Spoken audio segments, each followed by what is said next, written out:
Today on Voice of the Valleys, a mosque in East Sussex goes up in flames in an apparent terror attack. Is it far-right vigilantism? Is it revenge by certain communities for the recent attack on Yom Kippur in Manchester? We will go through all of that. Some interesting information has emerged.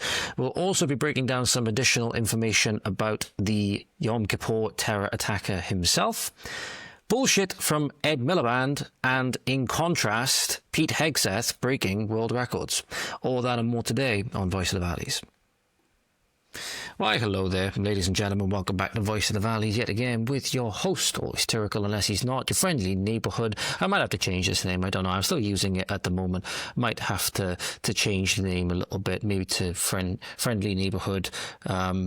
Right-wing, I don't know, cool uncle or something like that. Anyway, never mind. Not sure where this intro is going. Mr. George Cresswell, hope we're all doing well. Hope we're all having a fantastic morning, afternoon, evening, night, wherever we are. If you can tell, the get-up is a little bit different today. And I thought I'd do this because there was a comment that somebody left under my recent video where I announced that John Carr is going to be coming on the podcast next Thursday, a week Thursday, 16th of October to be precise. And you guys will obviously, if you're tier 2 or 3 members on YouTube, if you're in the locals membership area, if you are in the Patreon area, then you'll be able to submit questions and you'll have early access to that interview, as well as getting exclusive content or early access to some content which is exclusive at the moment, which will be made public at regular intervals going forward. But anyway, we got him coming on the show next week, and I recorded the video explaining that he was coming on the show in the gym. That was last night, I believe it was. And this is my usual gym get-up. This tends to be what I do, because I want to get into the gym. I want to do what I have to do. Usually the gym is where I go to do uploads and stuff like that, because there's a lot of data. There's a lot of, gigabytes of data that's generated when you record these things. And when I upload them to a service which allows me to input chapters and do a little bit of editing, clean up the audio, etc., it makes it a much easier file to then upload to YouTube and Spotify and all those afterwards, because it drastically decreases the file size while still keeping it 1080p and looking all crisp, rather than having to upload about 40 to 50 gigabytes across all the different platforms every single upload, which if you're on a internet, which is basically a potato clock in where I reside in the world at the moment, it's very, very difficult. You're looking to potentially even just get one of those videos uploaded, you're looking between about 6 and 12 hours. And that's obviously hinging on the fact that the internet could go out at any time. It's very, very slow in this area of the world at the moment. Luckily, it is being upgraded, I believe, in the next couple of days. So it might actually be, a little bit more manageable. But the gym I go to is extremely fast internet, as you can imagine. So it makes it very, very useful for at least getting it uploaded to the service that I use then to input chapters and, do the editing and all stuff like that. So yeah. Anyway, getting straight into today. First thing, again, as I said, if you want to, so that's why I'm in this getup. The big thing is that's why I'm in this getup. Let me know, is there something wrong with it? Obviously, I'm this is technically work at the moment, so I'm kind of turning up to work like this, so maybe there is something wrong with it in this context. Granted, I look like a little bit of a hoodlum, but I want to just get in there. I don't want to be bothered. I want to get into the gym, get out, do what I want to do, maybe get a little bit of a sweat on as well. I was actually on the Stairmaster as I recorded that video. So is there something wrong with me having my hood up in the gym, wearing a hoodie, having big headphones, and then using the Stairmaster whilst recording videos? Is there something wrong with it? Let me know down in the comments. Comment down below. Am I some weird kind of hoodlum or whatever? But anyway, getting straight into today. So, quite shocking scenes that happened over the weekend. A mosque in Peacehaven was set alight by what seemed to be 2 arsonists. In what is apparently a quote-unquote hate crime attack. So I'm just going to bring this up on screen. Here is a little extract from a video by GB News explaining what actually happened. Never mind, there was me thinking that the video was going to be about the terror attack, which is in the headline, and is apparently about government home buying overhaul. I do hate when news outlets do this on times. If you're going to show a video, at least make it relevant to the article which you have put up on screen. But luckily, in this incident, which there is video evidence of it, which I'll show you guys in a moment, nobody was harmed. Initially, I thought that it would have been quite a low likelihood that anybody would have been harmed. I would have been surprised that there was anybody in attendance at the time. Apparently, either there was one or two males inside that actually were. Now, the reason I thought there might not have been anybody there is because the evening prayers of that time, I had a look at the timetable, which I'll see if I can find for you now, ladies and gentlemen. I had a look on the timetable for the mosque, and the evening prayers at that point would have begun at about just before 8 p.m. And usually these things, they can take, potentially 5 to 10 or maybe up to about 30 to 45 minutes, depending on the day. Let me see if I can find it here. Here we go. Yeah, I think this is the one that I'm looking for. So yes, mosques and prayers of Peacehaven in East Sussex. In this instance, the Isha prayer would have begun on that, is it the Saturday? Yeah, the Saturday would have begun at 7:57 in the evening. Now, the attack took place roughly around 10 to 10 then in the night. So that's why I was initially surprised that anybody would have been in attendance, but thank God that obviously nobody was hurt. But as you can imagine, the response then was to look at the video, which showed people of apparent light skin tone in balaclavas setting a fire to the front of the door, I believe it was, and also to a car outside. Led to a lot of people speculating then that it could have been a case of vigilantism. Obviously, we know that the political, the climate, of anger, frankly, just anger in this country has been building for a long, long time, particularly due to us as, British people never wanting any part of this and having it forced on us at every single turn. Not to mention people's lives were ruined in the pursuit of calling people racist and Islamophobic and all of these things because they did not want this foreign colonizing culture and people within their lands, rightfully so. That being said, you don't like to see vigilantism. Obviously, innocent people, regular people could have gotten hurt. Children potentially could have gotten hurt, right? You never, ever want to see this. So even though I might be pro closing all the mosques and ridding Britain of Islam, right? And the threat of it, I perceive as a massive threat of it. I don't like to see it done in this way, right? And a lot of people say that about all other religions and places of worship and stuff like that as well. And this is the real thing that links back to the whole thing with multiculturalism and why if anybody was ever going to look at it with any critical eye, it was never ever going to work because A, not all cultures are created equal, and B, not all cultures can get along. Not all cultures can get along, and if you try to say that all cultures are equal or whatever, or you don't have a defining culture within your land, within your homeland, as a government that often sets it, right, which gets their authority from a higher power, usually, that's the theory behind monarchy and all of these things, is that you end up just succumbing to whichever culture is going to be the strongest, often then being the most patriarchal as well. But in this instance, a mosque in East Sussex was set on fire by arsonists in balaclavas on Saturday night in a suspected hate crime incident. Emergency services were called to Peacehaven shortly before 10 p.m. last night amid reports that individuals in balaclavas set fire to a car and the steps of the Peacehaven Community Centre and Mosque. Police said the arson is a suspected hate crime targeting the Muslim community. And that could be true. That could be true, and that was certainly the story that a lot of our MPs, other people, just political commentators, particularly left-wing ones and so on, Shabana Mahmood commented on it. All of these people commented on it. Right? It's fitting when, nobody comments, but I think it's about the 400 churches. I think there's either been set alight in this country or it might have been in France. I can't remember exactly where it was. France might have been even higher. I'm not sure. Nobody cares to comment on all the churches that are, being set alight and all of these things, whether they're in arson attacks or there was the one instance of one down in Wales where it was two local lads that apparently set fire to it, and I believe I was actually duped by that one initially, and I had that confirmed by somebody that actually resides in the area that it wasn't any kind of like foreign Islamically motivated hate crime or anything like that. I don't like the hate crime distinction, but again, if we're going with it, that's what we'll call it for the time being.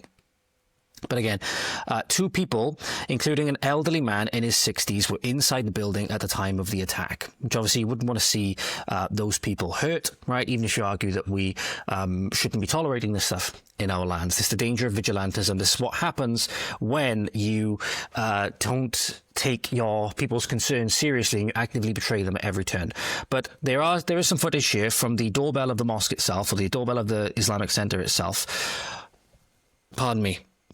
Showing the arsonist himself setting fire to the entrance to the community centre. I'll bring that up on screen for you now, ladies and gentlemen. Bear with me 2 seconds.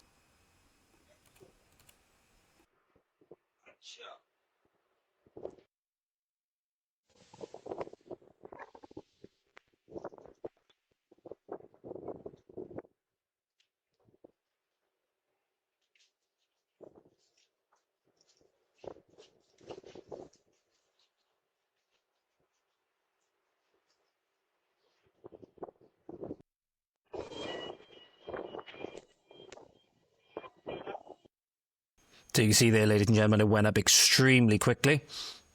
And this is the footage then from the outside. There's somebody recording it on the street. So terrifying stuff, absolutely. And, you know, it's not something that you like to see. It's not something that you like to see, especially because places of worship, they matter a lot to people and stuff like that. Obviously, churches matter a lot to Christians, synagogues matter a lot to Jews, mosques matter a lot to Muslims. You don't like to see this kind of stuff, especially when there's just people inside that might not necessarily be doing anything wrong, that could have very easily gotten hurt or lost their lives or whatever. But as you can imagine, people, including, I believe, one instance which was on Yahoo Mail, I believe it was, or Yahoo Online, plastered Tommy Robinson's face all over it, immediately trying to link it to the quote-unquote far right and stuff like that, right? When there was, you know, you'd have a hunch that maybe some people that have been radicalized would have done it, but there's no direct evidence to link people to that. And in fact, ladies and gentlemen, somebody online, which is quite interesting, I saw this when David Atherton shared it, but somebody online has linked the video, but I won't play it again because obviously you've seen the video and hopefully you would have heard it on that video. I'm not sure whether the audio enhancing methods that I often use can sometimes drown out like background applause and can result in dialogue sometimes being muted because it's AI that it uses to do it. So apparently somebody on X who watched this has alleged or rather highlighted that a voice in the video is clearly saying an expression called Ekia Acha, I believe it is. I'm not sure how to pronounce it because this is Urdu language, if this is correct. Now, I'm not saying that this is 100% correct. As far as I know, it is not yet to be verified, ladies and gentlemen. By any, legitimate authority. As far as I know, it's not yet to be verified by the government or anything like that. Not necessarily that we can trust the government on things like this, right? But apparently, this expression, if it is correct and it is an Urdu expression, it means that's good. And apparently, there is a similar expression in Hindi also. So if that is the case, if that is what you're hearing on this video, ladies and gentlemen, you're hearing this Urdu or Hindi expression, then that would be very, very interesting, wouldn't it? With all of the MPs that was often, jump on the bandwagon of the quote-unquote far right, try to blame just regular British people, that if this is true, would very likely have nothing to do with this. So obviously British people don't speak Urdu, ladies and gentlemen. Pardon me. Apparently, if you look on David Atherton's post then as well, ladies and gentlemen, he sent the video to a follower of his who is a Pakistani national whose native language is Punjabi and is fluent in Urdu. And this follower apparently confirmed that this was the case. They added that apparently someone from far away spoke in Punjabi language and said, "Ki hoya," I believe I'm pronouncing that right, I hope I'm pronouncing that right, means what happened. Apparently the guy has a Punjabi accent. So the question is, ladies and gentlemen, with this, is it some kind of false flag attack? Is it some kind of incident where these communities wanted to initiate this attack in this area or on this mosque to make it look like, because this is a very, very white, low population of foreigners, for lack of a better term, area. If you have a look on the ONS maps, right, it's very, very, you know, I don't know if you want to use the term classically British, right? If you want to use the term classically British, right? It's not like you look at some like Luton and Bradford and London and all these places where it doesn't even look like an English town or city anymore. Is it a false flag attack where it's trying to make the community look bad? It's trying to generate a lot of false attention on a community that otherwise didn't have anything to do with this, right? To make people think that the people in the communities, to make the people think that there's this epidemic of far-right racists or whatever attacking mosques? Or is it an infighting incident? I don't know if that would be the case when looking at the groups. According to the census, there's not much in terms of a Muslim population in this area. And as I said, the ethnicity data would support the assertion that it is vast majority British, right? So I don't know about that one, but is this a group that have seen what's going on? They're seeing how they're losing the narrative battle. A lot of these people acting in their own sectarian interests, they realize they're losing the narrative battle, right? And people are realizing exactly what the hell Islam has brought. People are realizing just how many young girls have been raped by Pakistani Muslim rape gangs in the majority, specifically because in the vast majority of cases they were white British girls and they were seen as less than animals. That is an undeniable fact at this point. People are seeing that. They realize that, you know, in many ways now, as more and more people start to realize this, as more and more people start to get radicalized, right, as more and more people, even in communities like mine, are starting to realize that our politicians want to turn our communities into these communities, you know, these multicultural, diverse utopias, and we don't want it, right, and we're getting radicalized in preemptive defense, right? They realize that, so are they trying to then stir up false narratives? This would line up perfectly, wouldn't it, with taqiyya? This would align perfectly with their practice of taqiyya, where they'll lie to fuel their ambitions and their goals, right, to fulfill their goals. So remains to see what will come of this, ladies and gentlemen, but tells you a lot then when instinctively when this happened, all of our political leaders jumped on the far-right bandwagon going about hatred and all of these things. When, if this is true, it's a good chance there was either, again, I think quite unlikely with this one, inter-Muslim infighting, right, which we see all across the Middle East as well. People go on about how we shouldn't get involved in countries and all of this stuff, and there's a good argument to make for that, right, absolutely. But people then forget that a lot of these communities are going to war with each other anyway. Right, a lot of different Muslim sects are often going to war with each other in the lands that they call home without any of our intervention. But not only that, is this a false flag attack to then generate a lot of attention onto a bunch of innocent people, innocent British people, and try and smear them and smear their community as a bunch of racist extremists? I suppose we'll see. And that cannot be tolerated. That cannot be tolerated, and just makes all the more case for, again, the exact opposite thing. It's like a kind of weird Streisand effect in a way. It's going to get more and more people to get eyeballs on this, and if it does come out that it is in fact a false flag attack or some kind of infighting, it just gives more credence to getting these people out of our country, and they never should have been allowed to come in the first place. Because, ladies and gentlemen, again, we cover this time and time again, this needs to be investigated, but apparently UK police are refusing to arrest this man. This is a classic example of the kind of stuff that we are facing. So this was posted on the Right Angle News Network after the day after this attack. I'm not sure if it was actually said the day after, but it was posted on X the day after.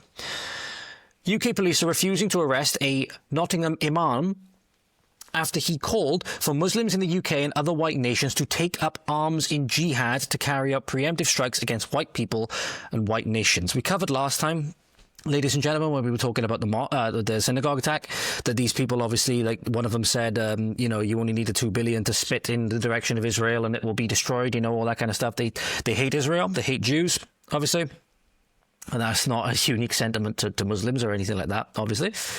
But you have this now where they're outright calling for globalizing the Intifada. And I use that expression deliberately because I posted a short earlier on today where on the same day, in the same city as the synagogue attack, I posted that there was a, what I called pro-Hamas march, and I stand by it. Right, because a lot of these people that are quote-unquote pro-Palestine and stuff like that have been openly saying that Hamas are freedom fighters.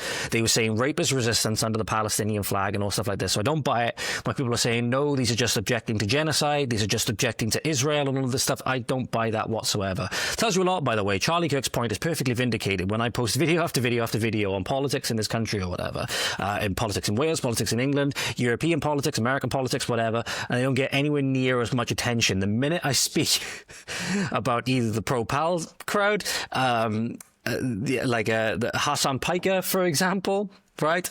People saying I needed to provide context as to why American citizens didn't deserve 9/11, right? The minute I post about that, boom, comments galore and attacks galore. It's truly, again, an indictment, a vindication of what Charlie Kirk said, where people have so much focus on what's going on elsewhere around the world and stuff like that. And sure, we should be talking about that. The people's claims that Israel is committing genocide and all of these things. And given the population in Gaza, they've been committing genocide for generations, even though the population has grown in Gaza and grown in these areas, you make a difficult case, right? But for ethnic cleansing, right, you could indeed say something like that, because ethnic cleansing you can make is the case that's distinct from genocide, because you can have ethnic cleansing by mass removal of people, not mass killing of people. I would say that is potentially one of the aims of the current Israeli administration. And that's not a nice thing. That's absolutely not a nice thing. But I don't see, at least from the Israeli perspective and at least from the perspective of Hamas and stuff like that. And this gets into the weeds then of, did Netanyahu enable Hamas? Does he need Hamas to be propped up in order to fuel his ambitions? We can have a conversation about that. But you did see what Hamas is all about, and the fact that many of the Palestinians, celebrated what happened on October the 7th, literally coming up 2 years tomorrow at time recording. So you're seeing all this, but not only that, you're seeing this now on the streets of Britain. And my concern, more than anything, at the moment, is what's going on the streets of Britain, which is why I need to show you this. Jihad is really removing oppression. Wherever there may be oppression, what people like Tommy Robinson have to realize is that Muslims do not want to be wiped out like the Aborigines in Australia. Muslims do not want to be wiped out like the Maori in New Zealand, where the white man wiped out the Maori in New Zealand. The white man, he carried out massacres and genocide against the Aborigines in Australia. The white man carried out these massacres and genocide in Canada. He carried out these genocides in the United States of America, and he attempts to carry out these genocides today in Gaza. But the Deen of Islam has legislated jihad, that wherever anyone attempts to carry out genocide, then Allah subhanahu wa ta'ala has commanded the Muslims, do not permit them to carry out genocide. Take up arms and defend yourself, and do preemptive strikes wherever those preemptive strikes, which is offensive jihad, is needed. Preemptive strikes. Ladies and gentlemen, preemptive strikes. What if the community of Peacehaven had a preemptive strike when the community would have had nothing to do with this? When regular people, just regular British people, want to go about their lives, right? Want to take care of their families, want to go to work, just want to provide all of these things, right? Want to make sure the community is good and healthy and prosperous, all right? What if this, in fact, was a false flag attack, right? What if this was, in fact, a false flag attack and a bunch of them had this preemptive strike come on them when in reality they had nothing to do with it, right? Goes on about genocide and all of this stuff, right? Does anybody forget that the Middle East, up until a certain point, was Christian? What happened? Do we forget about what happened when Jelani took over in Syria, right? The Druze, the Christians, and the minorities in Syria? Again, these people want to cry oppression. These people want to, I think my mic might have clipped over the limit there. Sorry about that, ladies and gentlemen. These people want to cry oppression. These people want to cry genocide and all of this stuff. And the only thing is, when you have so many people that have said that there's genocide going on and all stuff like that, meanwhile the population has risen, meanwhile they're always keen to take up arms and stuff like that, meanwhile they won't leave. All of these things, right? The hallmark seemingly of people not undergoing those things, and they seem to still want to be keeping to fight this, right? To fight this war, whatever's going on, right? And the population is growing and all the rest of it. they kind of, lose all credibility in that regard then. But this is now, you have an imam in Nottingham, go on about in the Middle East and everything like that, and Israel and Gaza and all the rest of it, all you want. But this is an imam calling for violence on the streets of Britain against British people. That cannot be allowed. And everything should be done to get rid of these people and get rid of the institutions that are enabling it. That's the mosques. That's the people in government. That's the fact that the quote-unquote Home Office is made up predominantly of foreigners and Muslims. It's the fact that Shabana Mahmood, right, is the quote-unquote Home Secretary. We can't tolerate this anymore. This great lie of multiculturalism. One side opens up its doors, come in, set yourselves up, make yourselves at home. And the other one says, yes, now go and kill them. Awesome, the doors are open, let's go in and kill them from the inside. And obviously the police won't arrest him, because if the police arrest him, they'll have a riot outside the police. They'll have a riot outside the police headquarters or the police station within a matter of hours. And that's the thing. If this was an example, ladies and gentlemen, with the Mosque in Peacehaven again of vigilantism, why do you think they're spawning that? It's because they're seeing that the only thing that works now is force. We've tried to make changes democratically, it hasn't worked. We've tried to make changes through just talking about them and trying to get people to have conversations about them, like the rape gangs and the threat of Islam and all of these other things. You could talk about Jewish influence and all this stuff and everything like that, right? Go right ahead. Hasn't worked. What has worked in every single one of people that shouldn't be here and people that don't respect the rule of law, what has worked every single time? Worked in Hare Hills. It worked in Hare Hills. It worked every single time. It worked in the Rochdale, outside the Rochdale police station, right? Mob, rule and force. So at that point, that's where you see then that the British people, if it was in fact a British person that attacked the mosque, and again, two British people that attacked the mosque, I don't believe it was, right, at this moment in time, based on what I've seen. If it was that, it's because they're understanding that the only thing that is going to change it now is force, and that the police won't do anything, the government won't do anything. What is an animal supposed to do when you back it into a corner? What is it going to do when you back it into a corner? It's realizing that its only valid option left, the only option it has left, is to lash out and take matters into its own hands. And if that would be the case, that's what you're seeing. If we'd had a government that should have done what it should have done, we wouldn't have had this problem in the first place. So it all rests at the feet of the government at the end of the day. That's Conservatives, that's Labour, that's every person, every government or every government official that's ever formed some kind of coalition, right, to push these agendas. So many of them being affiliated with the World Economic Forum, which is pushing all these agendas coming down from the UN and such, right? It's every single one of them. That's why they are scared of a true governmental shift, right? And you're seeing at the moment now that wave, this wave of nationalism or this wave of right-wing populism, whatever it is spreading across Europe. Right, it's spreading across Europe. You recently saw in the Czech elections that a right-wing government got elected. The AfD seems to be making some good roads in Germany.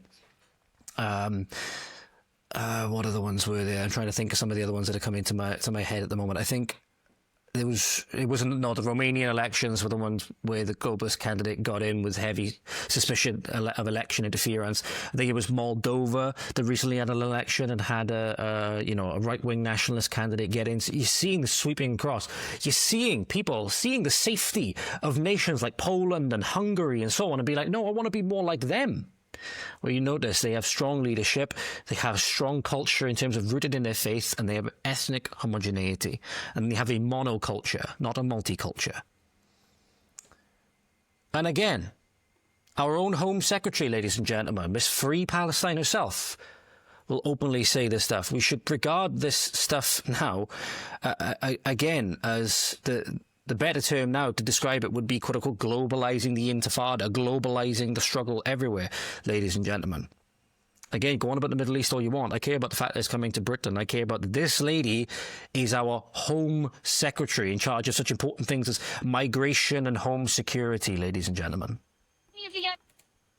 MPs, particularly on the government benches, had to stand up and say, I have received many emails from my constituents about this issue. So please keep up the pressure on your members of parliament. Go to their advice surgeries. Take 20 people with you and ask them to justify their views on Palestine and on Gaza. And if they say they support Gaza and support the plight of the Palestinians, ask them to evidence it and to take some action to show solidarity. That's how we can make a difference, because Israel's actions, its killing of children, its bombing of schools and hospitals, must be condemned without equivocation. We know what they've done is wrong. If David Cameron fails to speak out, that is a moral outrage. He may stay silent, but we will never stay silent. So get up and mighty rule and tell this government we will not stay silent until the Palestinians are free.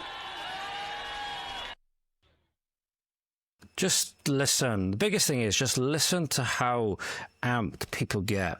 Where they get so amped, right, about, say, remigration and making cities British again, making towns British again, right? Which they get so amped about other things that are more important for us, right? Not to mention that obviously Free Palestine at this point is a genocidal slogan. That's what it is, right?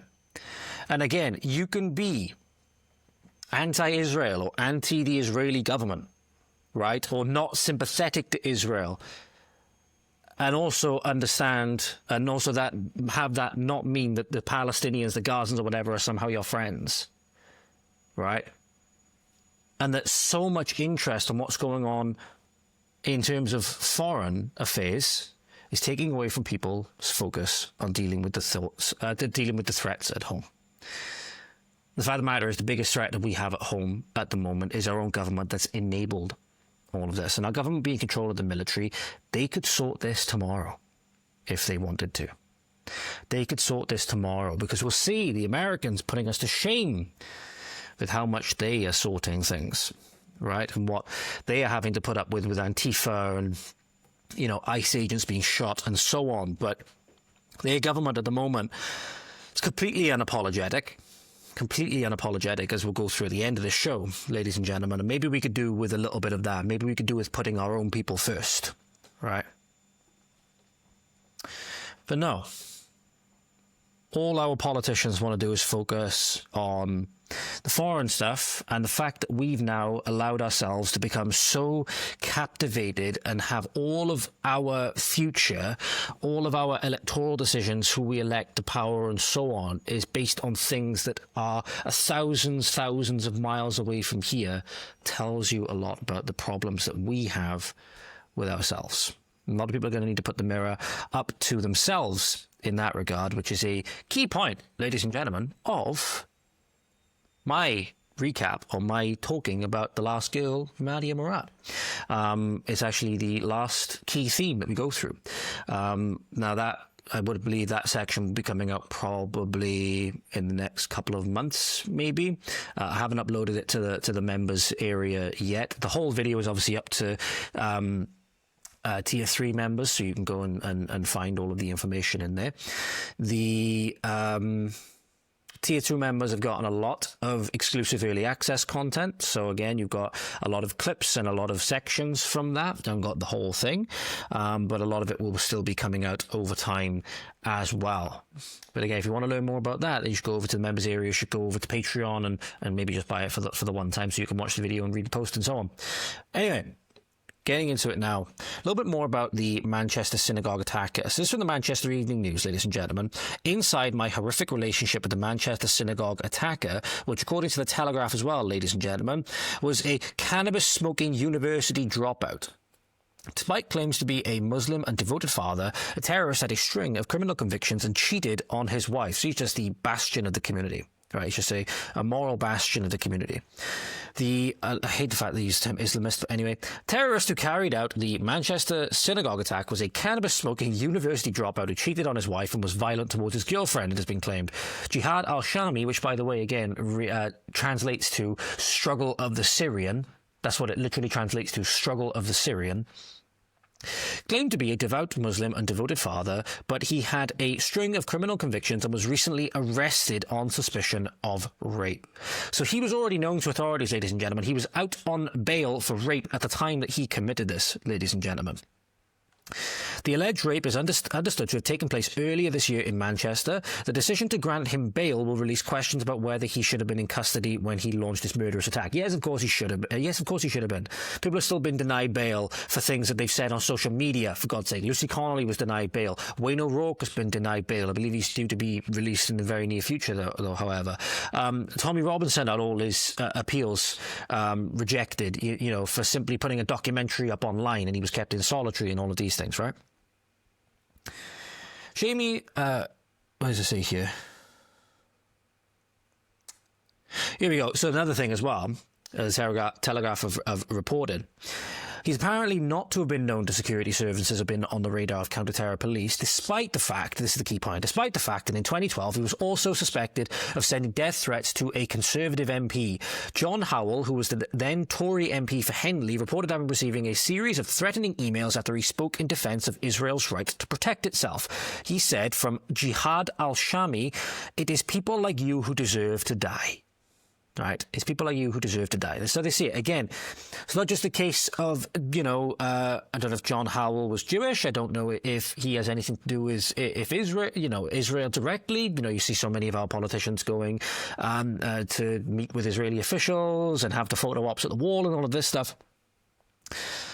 But again, this is seemingly a foreigner telling, simply because of his political views and views on a foreign place and foreign conflict. It's him, people like him, that deserve to die. Doesn't belong in our country. If he likes Gaza so much, go fuck off to Gaza or to the West Bank or whatever and fight there. You know, don't come over here raping our people and then killing Jews in synagogues, right? But anyway, Jihad al-Shami apparently groomed an 18-year-old college student. A young woman who was groomed into a controlling relationship by the Manchester synagogue terrorist has described how he pushed extreme views and repeatedly attacked her. The woman, who left the country after the 4-month on and off relationship, has asked not to be named because she is fear for her family back in Manchester could face reprisals.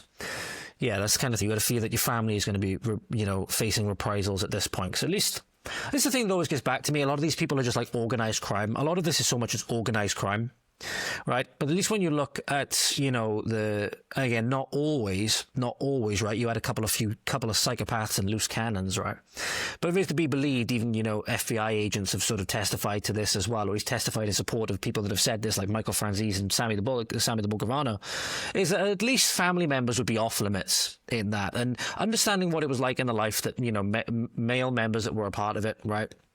They had to be killed, right, because they broke the rules in some way or whatever. They'd be killed, but the family, for the most part, would be taken care of, right? I'm actually watching Peaky Blinders at the moment. This is kind of a theme that sort of resonates throughout these networks. It's like, they understand what they're doing is wrong. They understand what they're doing is criminal and all stuff like this, right? But again, not so much in this instance, because you saw with the Sabinis that they attacked Ada Shelby and stuff like that. You don't always see that the family is off limits, and that's why, again, with the Sicilian mafia and a lot of people like that, Michael Franzese said, you know, they do go after family, stuff like that. But a lot of people, they have this code of honor, they don't go after families, right? It seems to be a uniquely Western organised crime thing. These people go after the family. So again, that's why, again, so many people are scared of speaking out about these things, because they know that their family will be put in danger, or there's a good chance their family will be put in danger. It's awful. That's why this shouldn't be tolerated. Ladies and gentlemen, that's why none of this should be tolerated. But she approached the Manchester Evening News on October the 4th after realising her former partner had carried out Thursday's attack. They met on a Muslim dating app called Muzmatch. I don't know why I found that funny. I'm not laughing at her relationship, I just find that Muzmatch is kind of a funny name for a Muslim dating app. It's supposedly the ultra-conservative, ultra-religious Muslim culture essentially meeting on a dating app, the Islamic equivalent of Match.com or Plenty of Fish. She says she is ashamed to admit the pair would regularly meet up at a local Premier Inn hotel when al-Shami didn't want her to be around his family. We used to always meet at the Premier Inn. We would spend time there because he didn't want to spend time in his house because he lived with his mum and his brother. He used to spend time there a lot. She claims al-Shami lied about his age when he first spoke to her, telling her he was about 24 when she was still 18. He's in his mid-30s, by the way. He was in his mid-30s. She says she discovered his real age when she found his ID, which he tried to claim was fake. He constantly lied to her about his relationship history, telling her he had no children when she says that he had 3 preschool children and an ex-wife. Extreme views. The woman says al-Shami hit her on multiple occasions and tried to impose extreme views upon her. Recalling one occasion, she said neighbours had seen me running out of the house. They called me a taxi. There were loads of situations like that. The woman, who grew up in a Muslim family with a less conservative upbringing, says al-Shami would tell her she was brought up the wrong way, quote unquote. You see this with like Dilly Hussein and stuff like that, saying that the UAE and all of these other more, I don't want to say more liberal, but less extreme areas of the Muslim world, right, that aren't trying seemingly to colonize the rest of the world, right? Qatar maybe being the exception and stuff like that. What did Dilly Hussein say? I think they said like Dubai is like the USA of the Muslim world or something like that, as if it was an insult, right? Or the UAE was like the Texas of the Muslim world or whatever it was. I can't remember the exact post. As if it was an insult, right? Because they're being brought up the wrong way. Because they're not being brought up to want to colonize the world and expand the caliphate, which is actually what Islam kind of demands. But anyway, a lot of them take it a lot more seriously than others. And a lot of them understand a little bit more about international diplomacy and actually getting along, right? And the Imam that we covered on Dinesh D'Souza's podcast before, that says they would openly vote left and exploit the left because that's what allows them to fulfill their political goals. Tells you all you need to hear. She claims he would put pressure on her to wear traditional coverings and was desperate to marry her. It was little things like that what he expected of me. He wanted me to cover myself, full niqab, everything. He was proper pressuring me for marriage, but I didn't want to marry him. It was after 1 month and he was like, come to my house. He was very forceful. The former partner also recalls on one occasion, al-Shami suggested he wanted to join the terror organization ISIS. She was horrified by his extremism, but never believed he would act on his beliefs. While pushing extreme views on her, al-Shami would tell her to be, quote-unquote, dedicated to the cause. There's so many more people like this, ladies and gentlemen. This is a pot-smoking university dropout that wanted to go join ISIS and then committed a terror attack against Jews in a synagogue. How many more? You look at just the people on the MI5 watch list, right? You look at just them. You got like tens of thousands, about 45,000, I think it is or so, on the terror watch list. But you have so many that either the government doesn't want to look at, Prevent doesn't want to look at, the anti-terror organizations don't want to look at. Despite the fact that in 2012, which by the way, ladies and gentlemen, was 13 years ago, he was sending death threats to a Conservative MP. And you wonder why people are angry. You wonder why people are angry, ladies and gentlemen. But we don't help ourselves in this instance, ladies and gentlemen. We do not help ourselves. Because on this incident, Gary Neville, woke globalist monkey galore, right, blamed the Manchester terror attack on British people putting up flags. He said the division that's being created is absolutely disgusting, mainly by angry middle-aged white men. Right, always got to bring the self-hating, racial stuff in there, and admits he takes down Union Jacks on what I believe are his construction sites.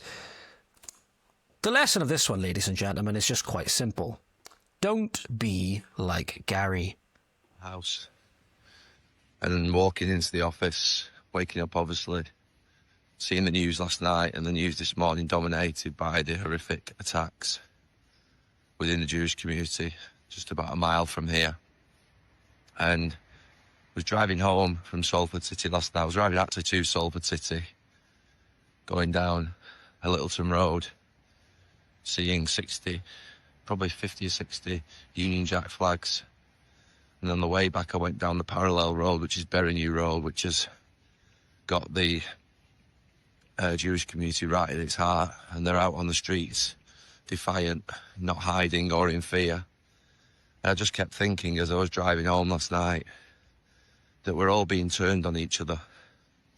And the division that's being created is absolutely disgusting. Mainly created by angry, middle-aged white men who know exactly what they're doing.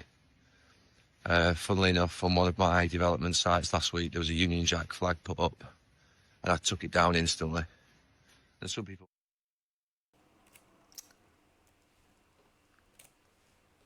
Yes, it's the middle-aged white men that are the problem. Not a bunch of gang rapists that have been raping generations of British girls all the way back to the 50s. Right? First cases of Pakistanis grooming kids, right, and their gangs going back to about 1955, the earliest that I've seen, potentially even earlier. I cover some of them in the Last Girl as well, because a lot of it is quite relevant when you see the treatment of Nadia. Granted, she was a 20-year-old woman at the time. She was, I think, she was about 21 or 22 years old at the time that she was captured as a spear.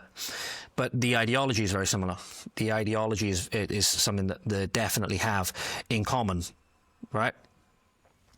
This is the self-hating, woke, liberal, weak, effeminate, emasculated man, ladies and gentlemen, to the extent where Joey Barton, I want to see if I can find Joey Barton's comment on Gary Neville's video. I want to see if I can find it, because Joey Barton, as you know, he has a way with words, doesn't he?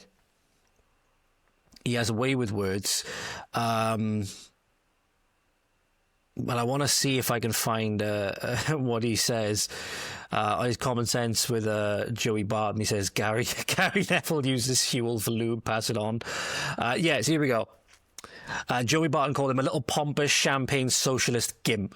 And I can't help but agree with him, because when Gary was questioned, for example, it's a globalist stooge who's been rinsed relentlessly to my great satisfaction on what I believe is Have I Got News For You, for taking the Qataris' money, right, and going out there to commentate, I believe it was on the World Cup. But Avi Yemeni accosted Gary Neville on the streets of Davos at the World Economic Forum, and as you can imagine, ladies and gentlemen, when he was quizzed on a lot of these issues that a lot of people do take very seriously and have a lot of care about, he didn't exactly have much to say.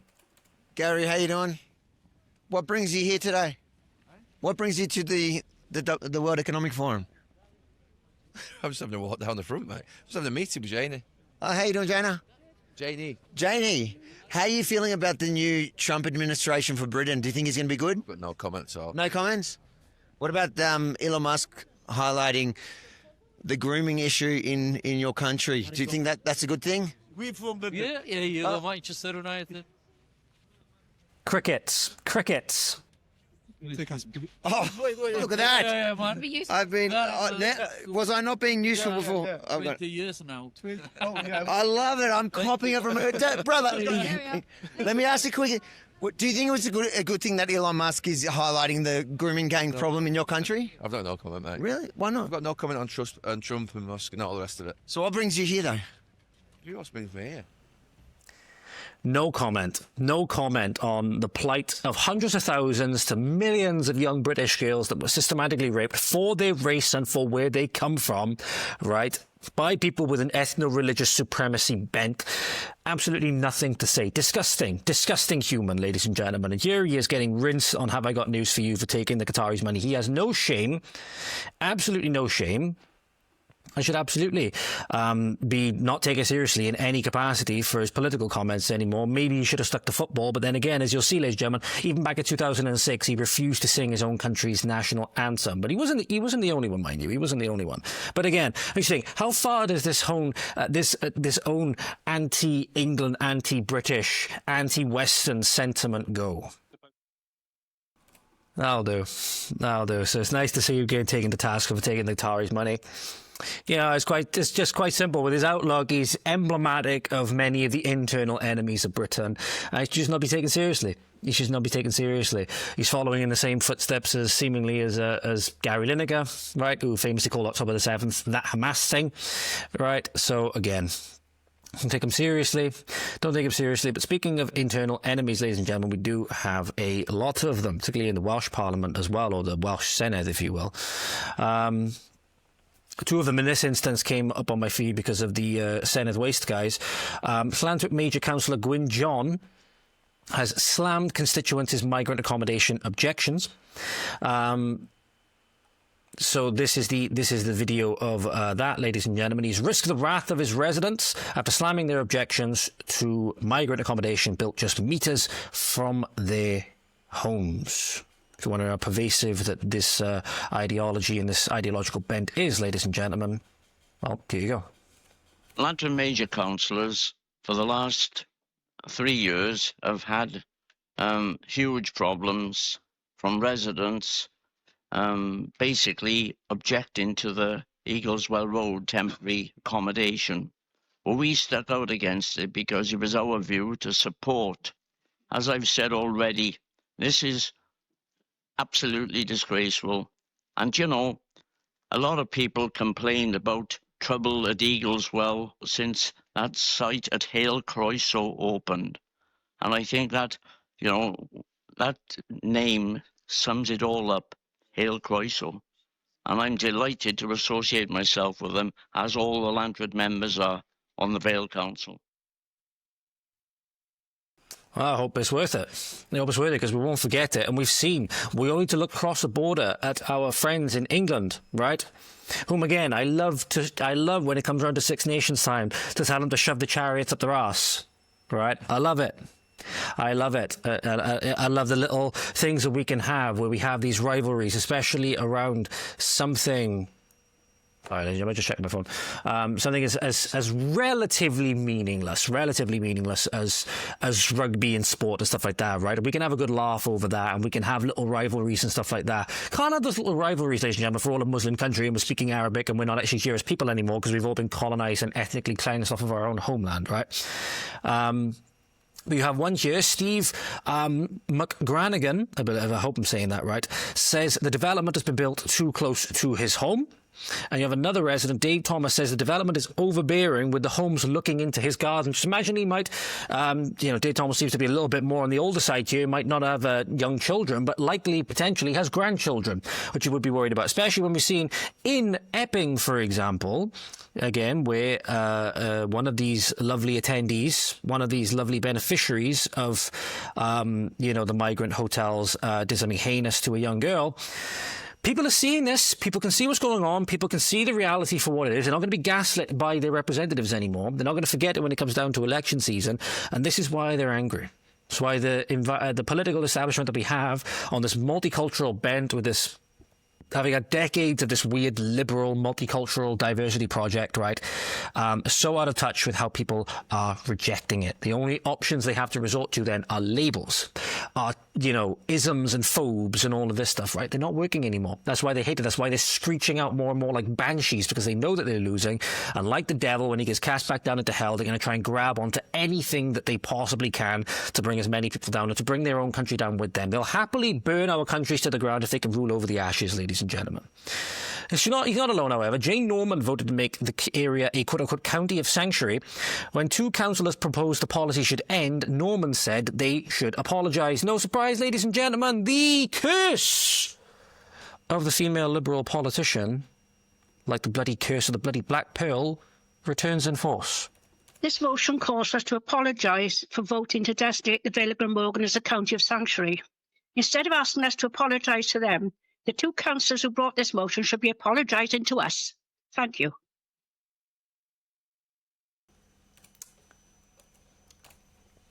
Here's your apology. I know that's immature, ladies and gentlemen. I've been watching a lot of Stephen Crowder. My matureness has gone down quite a bit, but I do love his show. It's very, very funny. There's your apology, or maybe you prefer this one. Maybe you prefer that one. I don't know. Leave your favourite forms of apology in the comments or whatever as well. If you've watched this far, then you must be an avid watcher of this show. You must be at least somewhat engaged by what I have to say. Another thing I'm disappointed about this, ladies and gentlemen, and why Pope Leo has alienated a lot of his faithful, it seems, at least from what I've seen on X. Again, X is not now always indicative of real life, obviously. But he has offered another jibe at Trump over the deportations, urges Catholics to embrace open borders under new missionary age. So apparently all of these people coming across that are eating the dogs and eating the cats and kidnapping the swans and raping the children, they're all our new Catholic missionaries, ladies and gentlemen. The MS-13 gang members with the tattoos on the knuckles and all of this stuff, right? The Satan-worshipping gangsters, Tren de Aragua, all of this stuff. They're all part of the new missionary age. That's what they're part of. No, of course they're not. No, of course they're not. Sadly, it has been not only Pope Francis, but Pope Leo in particular, which has really alienated me from going back, because I've seen that, well, hang on, this goes directly against what one of his own cardinals said.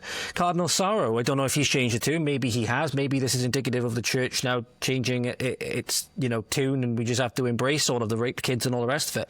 Apparently that's what Christ stands for now.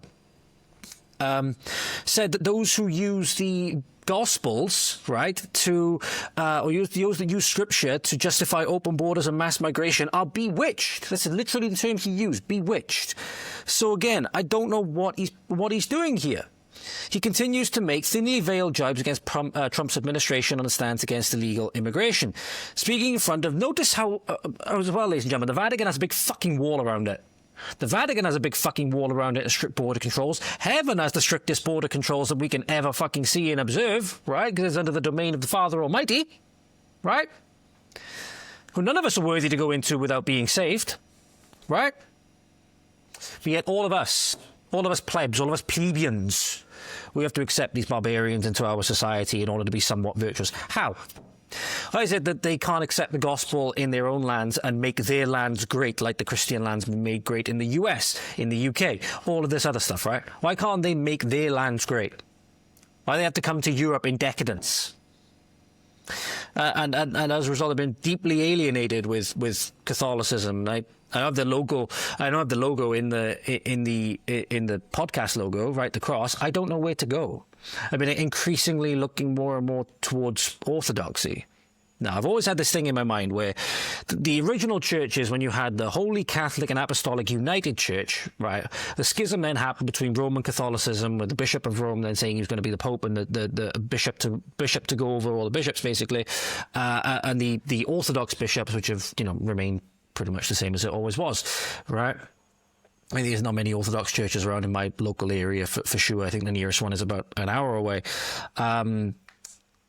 But I've always thought that they were, if anybody's going to have the claim to having the fullness of the faith and the actual truth behind it, it's going to be one of those two. It's going to be one of those two, because they're the ones that can trace their origins back to the actual time when the church was founded.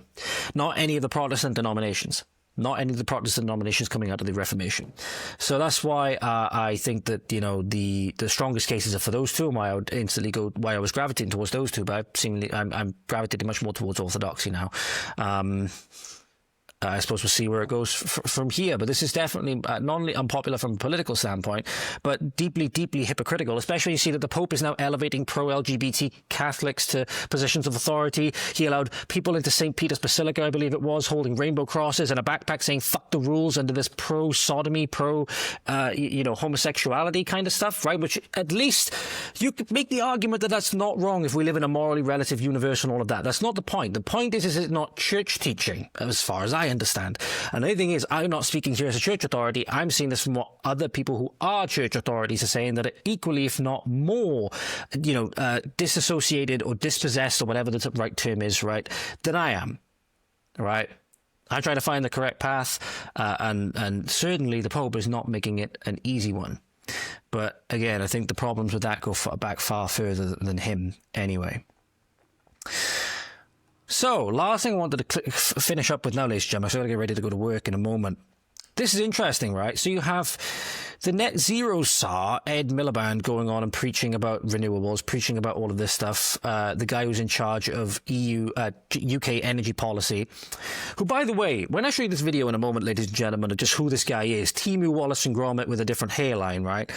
I want you to count the blinks. I want you to count the blinks in this video, ladies and gentlemen. Excessive blinking has been said to be a telltale sign when somebody is lying. I don't know exactly how many times that I have blinked throughout this video. I probably subconsciously blinked a lot more in these last couple of sentences, but as you can see, nothing I've said at this point at least has been a lie, or I might be wrong about things, we might have disagreements and all of this stuff, but at least there's nothing here that I deliberately said because I know that it's not true. Count the blinks in this video, ladies and gentlemen, and then we'll go through a lot of things why in the push for net zero it might not be as honest and truthful as you might think it is.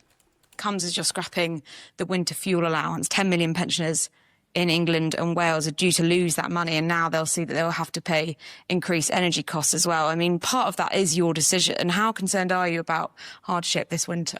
Well, look, the truth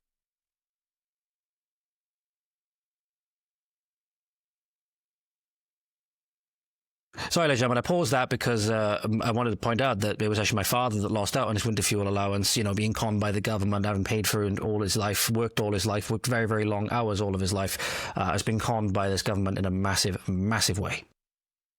The truth is that the mess that was left to us in the public finances is what necessitated that decision around winter fuel payments and us focusing it on those who need it the very most. That's why this government is also driving throughout the coming months to get the people, the 880,000 pensioners who are entitled to pension credit and not getting it, to try and get them to take it up, to make them aware of this so they can get the winter fuel payment as well. It comes as you're scrapping the winter. Who put Wallace and Gromit in charge of UK energy policy? Hold your hand up. But anyway, see you, ladies and gentlemen. A lot of blinks, a lot of bullshit, right?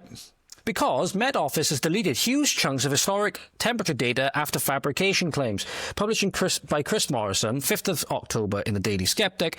Last August, Daily Sceptic drew attention to the UK Met Office inventing temperature data at its fictitious open weather station at Lowestoft. Figures were said to be compiled from, quote, well-correlated neighbouring stations, but research by citizen sleuth Ray Sanders found there were no such operations within a 40-mile radius. Referred to the matter as a smoking gun, the Daily Sceptic did, and said that unless the Met Office could finally reveal its workings out, the only realistic conclusion to draw is that the data are invented. So we are deindustrializing, taking away jobs, funneling them to other countries in the world like India and China and all the rest of it, because every bit of metal that goes into a fucking wind turbine or whatever is imported, right? And it's not recycled because none of them are recyclable. But how does China make them? With coal fucking power plants. Right?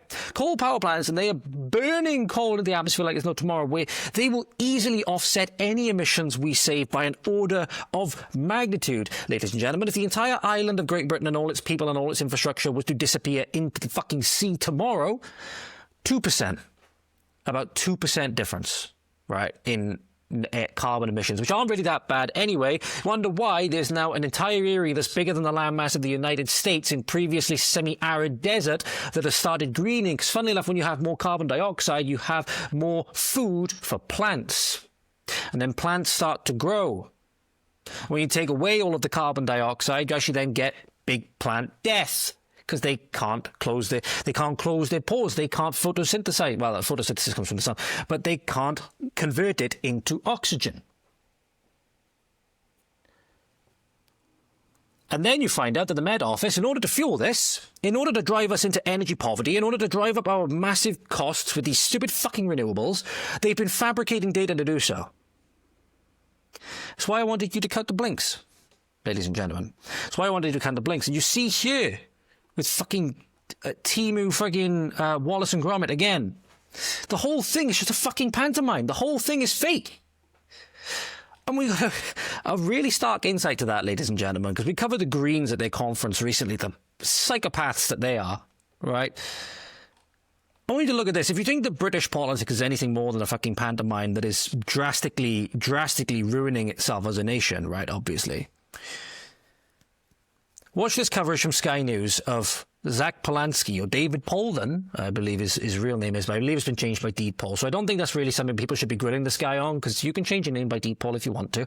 The reason behind it may be important, I don't know, but you can change your name by Deed Poll if you want.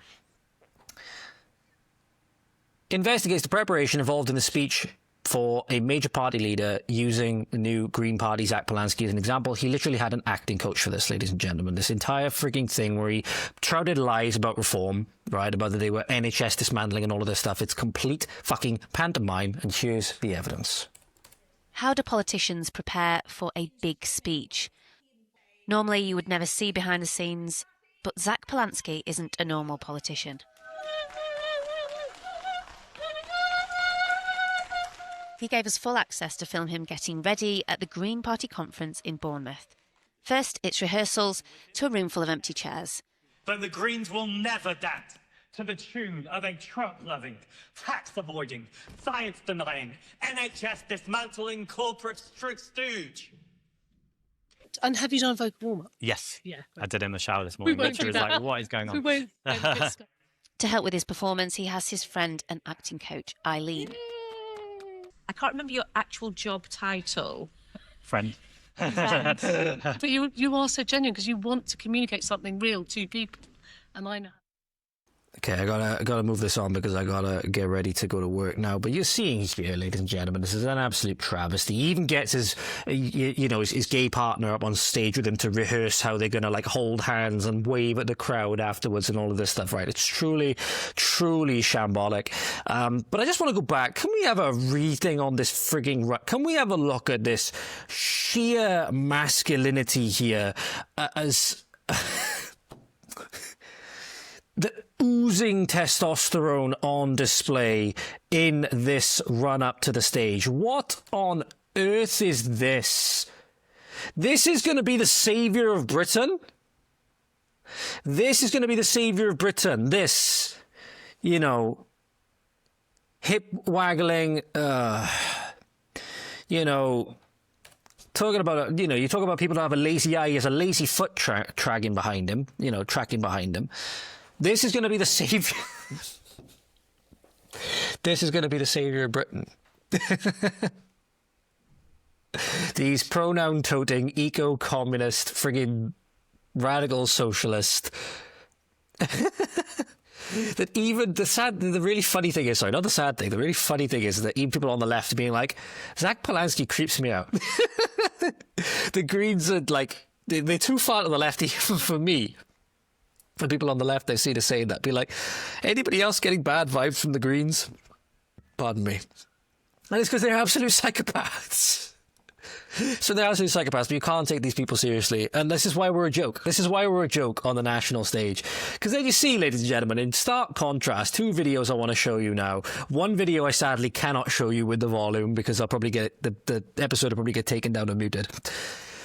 Secretary of War for the Americans, Pete Hegseth, has helped set a new Guinness World Record as 3,068 people did push-ups at the same time for 1 minute straight. You remember a little while ago we talked about Karol Nawrocki, the Polish president now, where he was doing pull-ups in his office in like a dress suit with the watch and everything like that, oozing this toxic masculinity, right? This is Pete Hegseth, again, in the dress shirt with all his generals on the field, 3,068 of them, doing push-ups at the same time for a minute straight for 1 minute straight. Here is the video coming on screen for you, ladies and gentlemen. This is why, again, one of many reasons why America is now far more respected, under the Trump administration than it was under the Biden administration.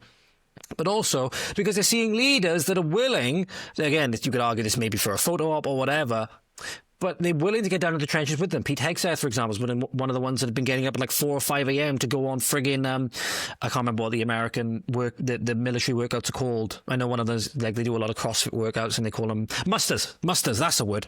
But check this out, ladies and gentlemen. This is why, again, we're a laughing stock and America has got its swagger back. Hey, sir! 20, sir! Yeah! How shall we do this? Well done, sir. That away.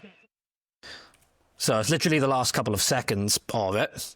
But do you want to know another reason why, ladies and gentlemen, this administration is coming out with the frigging legendary memes, particularly from the Immigration and Customs Enforcement, the ICE department, which at the moment is suffering really tragic losses of its people, of its employees, from being assassinated by radical left-wing Antifa types, right? I think 2 of them were shot dead recently in Houston, in Texas, I believe it was. I might have that slightly wrong, but there was an incident. It's been more than one incident of ICE being attacked by these radical frigging leftists. In Portland, it says here, the captures refuse to walk will give you a ride. I'm going to play this video on mute, ladies and gentlemen, because I've got a feeling the YouTube is going to take this video down, right, for copyright of the music. I want you to imagine is it Flow Riders, Riding Dirty? Gonna catch me riding dirty, that song, right? Playing in the background as you watch this, ladies and gentlemen, and you see why this administration this is legendary, and this is why the left can't meme, and the meme authority at this point is all on the right wing, the anti-establishment types, but again, refuse to walk will give you a ride, and this is one of these radical Antifa types being hogtied and taken out on this weird cart thing, like something out of like Costco or something like that. Have a look at this, ladies and gentlemen. This is fantastic. So as you can see, hogtied, feet over the back, camera right. Camera right in his face. Not having a good time. Can you imagine if we'd done this with the Just Stop Oil guys? If we'd done this with the Just Stop Oil guys, he's even got the orange bag on, the orange Just Stop Oil, the bag that's made of oil in some way, the clothes that are somehow made of oil, right? That have an oil component to them in some part at least. Can you imagine if we did this with the Just Stop Oil lads? This is the biggest thing. Mockery, relentless mockery is going to be one of the biggest things that enables us to actually get the upper hand on this, because if you're laughing at it, it's basically one part away from collapse. So again, how things are, ladies and gentlemen, you know, with our Muslim Home Secretary, with our cervix-whispering Deputy Prime Minister in Lammy Lane Brains, right? And then how it could be. How it could be. Remember that video as well of Keir Starmer trying to punch the punching bag, right? How it could be, and how it very sadly is. But just think, ladies and gentlemen, my future looks bright. People are seeing it. People are seeing how things could be. We're a little bit like trapped behind the Berlin Wall, trapped behind the Iron Curtain at the moment, ladies and gentlemen. We're looking out at like America. We're looking out at Poland. We're looking out at Hungary and seeing how things could be, right? Some areas, at least. You know, you're not looking at California. You're not looking at Dearborn, Michigan, and places like that, right? You're not looking at those areas. But you're looking at, like, other areas, very conservative areas of Texas, Florida, right? There's things like, you know, concealed carry permits and the ability to conceal carry and all of these things, right? Actual freedom and national pride, right? And aspiring to virtue. Aspiring to greater and greater virtue. And we're seeing how good things could be. There is a revival happening. So stay positive, ladies and gentlemen. Our future looks bright. Don't lose hope.